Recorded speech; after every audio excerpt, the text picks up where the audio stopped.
Section 3. Now Control Panel 3 is active, so let's click on that. This will take us to the Fincom panel. Fincom is a combination of the words finance and commercial. This will set up a secure area of your server and allow you to host your own store, fully equipped with the buying and selling of goods and services for strictly crypto. It will also allow you to manage your crypto finances in a superior way.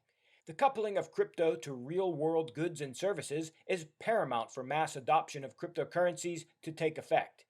Indicore shall attempt to be one of the largest catalysts to that end. Let's first click on Commerce. This takes us to the Open Bazaar interface. This is where you can build your own self-hosted e-commerce store with as much functionality as any of the major e-commerce sites. It is just as extensive, from logging transactions to various shipping alternatives, and so much more that we will unfortunately have to dive into the many details in yet another video. Let's close the window to return to the selection panel. Now let's click on Finance. This will take us to the Finance control panel. Here is where you will manage your crypto and wallets. From one convenient place, you will be able to buy, sell, trade, transfer, and store your crypto. Let's first click on the Atomic DEX. This will take us to Komodo's Atomic DEX interface. First, you will create your own Atomic wallet. Note, since Indicore Network does not deal in fiat currency, you will have to buy crypto elsewhere if you only have fiat, and then send the crypto to your Atomic wallet. After you have loaded your wallet, you can then go onto the Atomic DEX and start trading right from your wallet. No more moving funds onto a centralized exchange that you do not control. What is even better is that you can create your own custom trading pairs and even port in rare custom coins from other projects and do peer-to-peer swaps. When finished, close the window to return to the Finance panel. Next, we see UStake and UWallet. The U stands for Utility. This is where the utilities that you have allocated and or requested in the beginning of this video come and go from. Let's look at the diagram on how this works. If you are selling your computing resources to the network, your payment tokens appear in this wallet. On the other hand, if you need resources, you would normally have to buy each of the multiple utility tokens to fill your wallet to your specific needs. However, a more convenient way to do this is to simply stake Indy tokens. First, you would swap any tokens for Indy tokens. Next, you would stake the Indy tokens to the Indy utility pool. These Indy tokens are then exchanged on demand from the network according to your settings on the Indy GSS slider panel from section 1 of this video, and then sent to your utility wallet to be burned. No more spending time making multiple manual swaps. Let the Indy bot do it for you. Okay, let's close this window and move on to one of the most novel and important features of Fincom, the X-Stake. This is a unique way to make your crypto totally anonymous and untraceable. Let's bring up a diagram.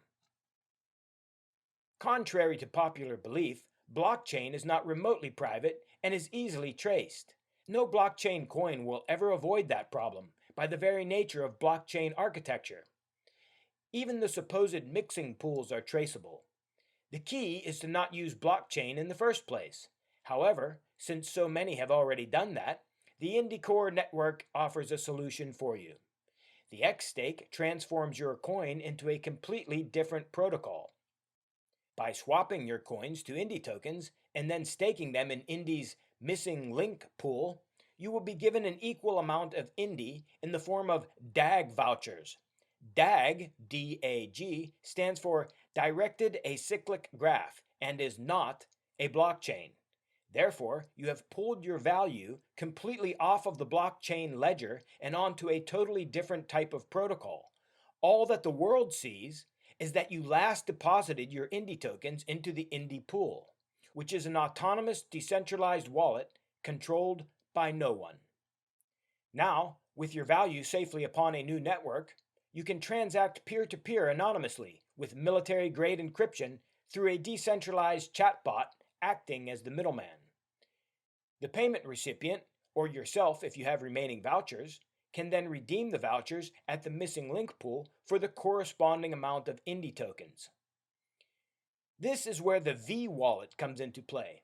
V stands for Virgin, as it is brand new, or perhaps it stands for Victory, because if you have used your head, you now have totally anonymized your crypto into a brand new wallet. You need to understand the importance of this. What you have just witnessed is a people's money system backed by an energy reserve. The minted DAG vouchers are backed by Indy tokens, which represent energy upon a network. It is like a gold standard IOU note that is only minted when gold is present. This makes the vouchers more real and valuable than any fiat currency, and the control of them is directly in the hands of the people, not in the hands of some clandestine central bank. Also, contrary to popular belief, the fiat system is a digital system. Less than 3% of it exists as physical cash. All of these digital units are controlled by a private money monopoly called the Federal Reserve Central Bank, and they are backed by nothing but debt. Debt of suspect entities who can default at any time. Thus, it is utterly worthless. The Indy coin in its youth is more valuable than fiat, and as its network grows, and as the type of energy that it represents grows, it will only increase in value. We will go deeper into this disruptive mechanism in detail in another video, for we must move on as we still have much more to cover. So let's close this window and return to the finance panel. Under vWallets, you will see Add Miner. This enables those who wish to mine cryptocurrencies to install multiple miners of their choice and be able to monitor them all from one convenient place. Mining through the Indy Core network benefits the entire community, for the miner has to purchase computing resources from the network. Therefore, the community profits from his mining operation. Furthermore, to mine in this way, one has to have downloaded the Indy Core package and is then introduced to all of its various tools.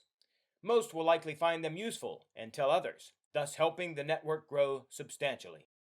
Every newcomer will quickly see that Indy Core is an all-encompassing ecosystem, true to the cypherpunk philosophy of returning unbridled power to the people.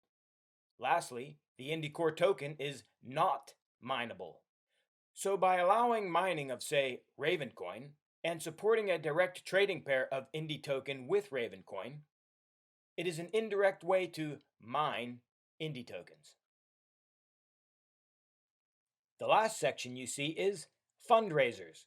This section will integrate into the MintMe network and other similar projects in Indy Core's Phase 2. These projects will allow users to solicit for crowdsource funding in various ways for whatever need they may have. We will address this in more detail as Phase 2 approaches, but for now, you can visit the links in the description of this video.